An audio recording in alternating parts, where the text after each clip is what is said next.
The edge-o-dock levelers compensate for the difference in height between a trailer floor and the dock. These units allow a load to then be moved in or out of the trailer safely and efficiently. Each unit provides a service range of 5 inches above and 5 inches below dock height.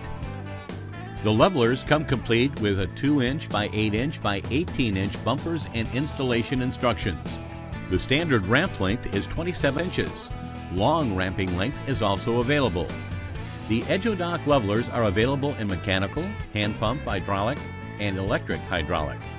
The mechanical unit is operated by placing the actuation handle into the pocket located on the inner lip and pulling the handle down toward the floor. The operator then pushes the handle forward until the lip rests on the truck bed. As the trailer departs, the lip retracts behind the bumper face automatically. The hand pump units use a hand pump system to lift the leveler and extend the lip. The operator rotates the relief valve, allowing the deck to descend and rest on the trailer floor. The electric hydraulic edge-o-dock leveler is the easiest to operate.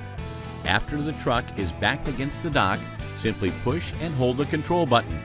The leveler will raise and the lip will extend. For improved efficiency and safety at your dock, please contact us for more information on our full line of edge-o-dock levelers.